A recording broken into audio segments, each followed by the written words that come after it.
Hello folks, and welcome back to another marvelous anime video. When people think of ultra-violent and gore-fest animes, their thoughts inevitably turn to shows like Berserk, Ninja Scroll, and Genocyber. However, beneath the surface of mainstream shows like these, there lies an undercurrent of shows that are just as dark, if not more psychologically unsettling and physically violent. These anime feature worlds where brutality isn't just flashy, it's existential, intimate, and often deeply emotional. It's the quiet horror that's evoked due to a child being erased from memory, the madness of a god complex in a survival game, and the slow unraveling of identity in a dying world. These anime may not have been blockbuster names, but they leave scars that last just as long, or far longer in some cases. From the chilling dystopian tragedy of Shinsekai Yori to the chaotic bloodlust of Mirai Nikki, these shows are not for the faint of heart. However, for those who have the stomach for it, they offer some of the most unforgettable experiences anime has to offer. So, join us today as we bring you 5 of the most underrated gore-fest animes that have probably passed under your radar. However, before we begin, we have to warn you that these aren't just animes,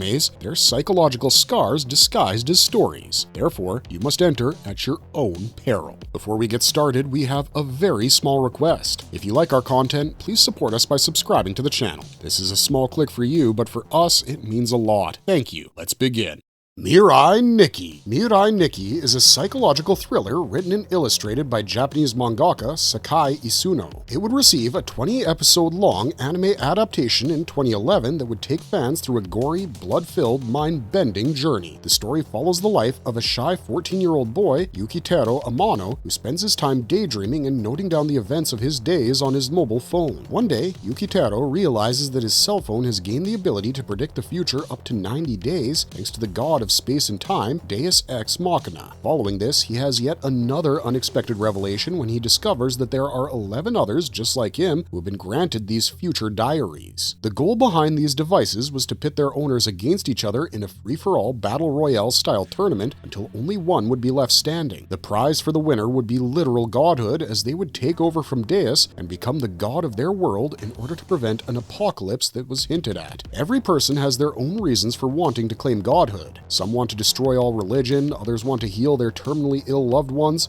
while there are those who want to bring back the dead. Mixed up in all these things are also individuals who want to gain the diaries for themselves to gain their immense power for their own nefarious reasons. To aid Yukiteru in his journey is his psychotic yandere love interest, Yuno Gasai, who will do anything, and we mean anything, to protect him in order to fulfill their promise of stargazing together. What follows is a twisted tale of romance filled with blood and gore across both time and space. This is one of the best animes featuring a battle royale scenario, as it's full of both intense psychological and physical battles between morally gray characters. The anime heavily explores the idea of fate versus free will, with each diary user attempting to change their future for their own benefit, which usually ends in disaster. Each diary owner is tested heavily on how responsibly they use their power, which more often than not yields bloody and brutal consequences. The yandere action in this anime is really strong, as Yuno is possibly the most yandere girl in all of anime and manga, and you'll find out exactly what we mean if you check out the show for yourself. If you enjoy mind games, character manipulation, moral ambiguity, and tense survival situations, Mirai Nikki delivers consistently high stakes with plenty of twists. The show constantly shifts your expectations. If you enjoy stories where the good guys aren't so good and no one is truly safe, Mirai Nikki will keep you guessing until the end. This is perfectly epitomized by the protagonist, Yukiteru, who is not a classic hero by any means. He's passive, manipulative at times, and morally compromised. If you prefer protagonists who are confident and always do the right thing, Yuki might frustrate you. Overall, this series is highly underrated for what it has to offer, and for that, it makes our list today.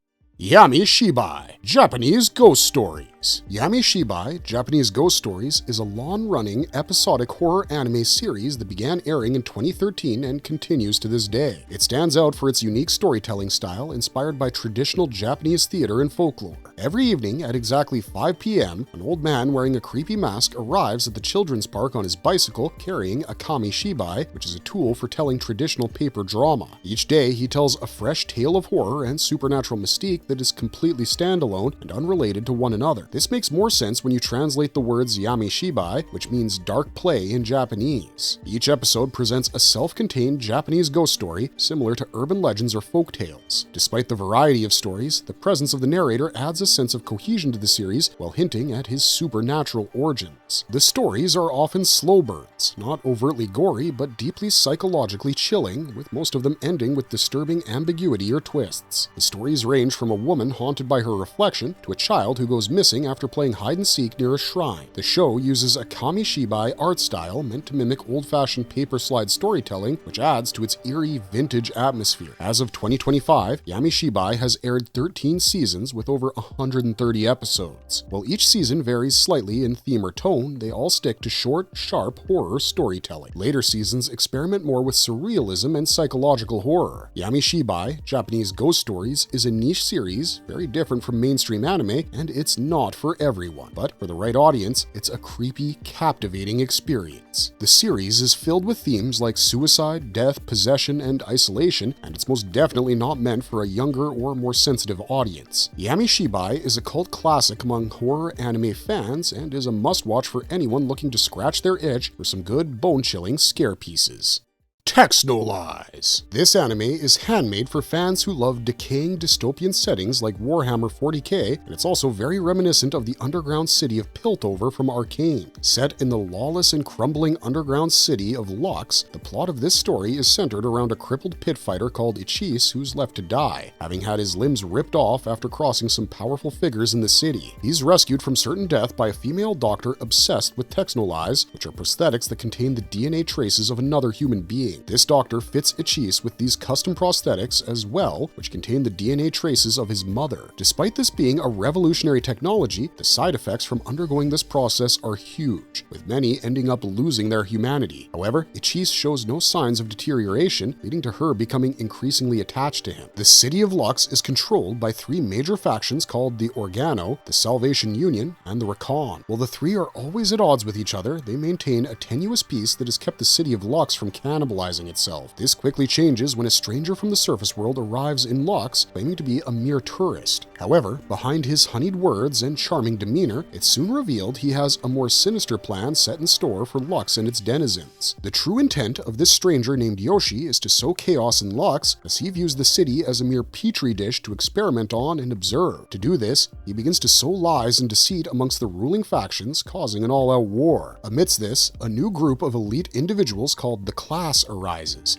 led by the grotesque leader Kano, who commands an army of biomechanical soldiers called the Shape. Kano intends to first conquer Lux and force humanity to evolve by giving in to Texhnolyze before he invades the surface world. The only shining beacon of hope in this ever-failing, dark and grim world is a young girl named Ran, who acts as a symbol for the fast-fading human spirit. The young girl takes interest in Ichis and guides him along his various adventures. They seek to stop Kano's journeys to the surface, only to find the world above to be even more desolate and post-apocalyptic. There, he learns about the true origins of Lux, which sends the Doctor over the edge due to despair. She kills herself when she learns the truth of the matter, that humanity had actually created Lux as a sort of waste bin to dump all that it considered unworthy of existence into. Now, in a strange turn of irony, while the surviving humans on the surface had become this reclusive and pathetic dying breed surviving on augmentations, it was these cast-offs in Lux that had become the last bastion of humanity. With no help to be found on the surface, Ichis rushes back to Lux to find Ran, only to be told that she too had been killed off-screen. This pushes Ichis over the edge as he murders Kano and every single individual in sight. In the end, as the city of Lux's generators begin to fail and darkness descends, nothing remains. Not Kano, not Yoshi, not even Ichis, who has lost all meaning to his existence as everything fades to black. The series, while featuring brutal violence, doesn't glorify it. Instead, uses it to push home its nihilistic narrative. There's no victor in this anime, nor any cathartic end to be found. This is one of the most extreme examples of nihilism being depicted in a series ever. The audience is left with an empty void that haunts them long after the curtains fall.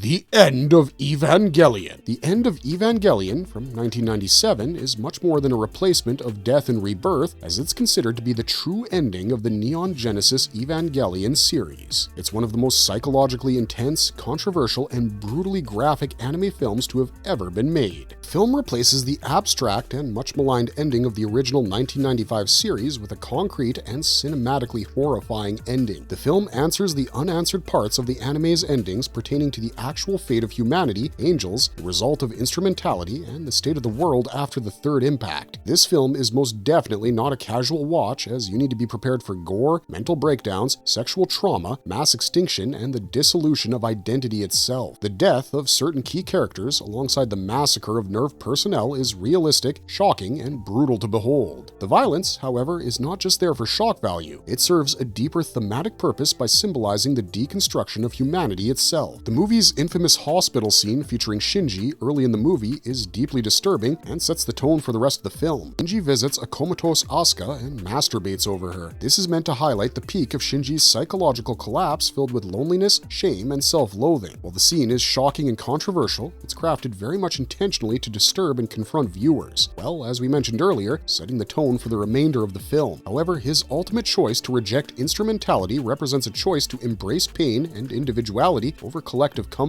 This film is a psychological descent into the darkest corners of the human psyche. Just like the series, it retains its surreal atmosphere amidst all the carnage and doesn't shy away from showing the fragility of the human body and mind. While it does tie up a lot of plot points from the anime series, it also leaves behind questions of its own in typical Evangelion fashion. For an anime that heavily leans into the psychological aspect of storytelling, End of Evangelion is extremely bloody and full of gore. This series is for any Evangelion fans who were left dissatisfied and betrayed by the anime series' ending, and for those who crave more Evangelion action. You might be surprised to learn how many people don't know this movie exists, so if you didn't know, now you know.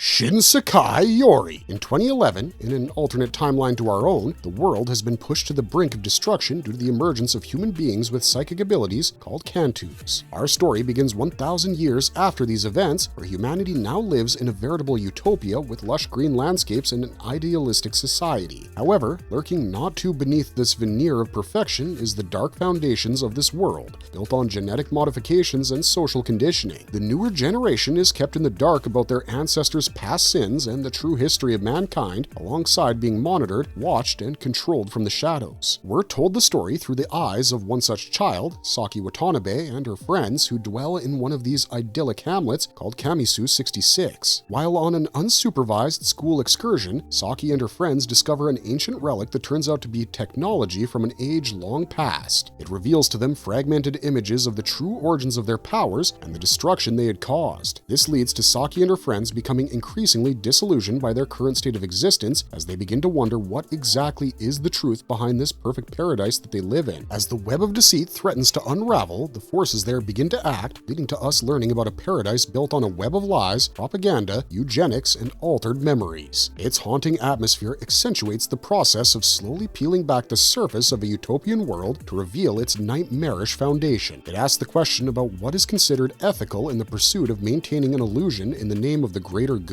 This is also an extremely dark coming-of-age story where we watch Saki transform into a hardened woman from the naive and idealistic young girl we're introduced to at the beginning of the show. Needless to say, the series paints one of the bleakest pictures of innocence lost. The soft visuals of the anime heavily contrast with the brutal violence and psychological oppression that permeates throughout the series, making it all the more jarring to witness. It does a fantastic job adapting the original novel by Japanese mangaka Yusuke Kishi. His anime isn't for everyone, but for the right viewer, it's a masterpiece, emotionally powerful, philosophically dense, and deeply disturbing.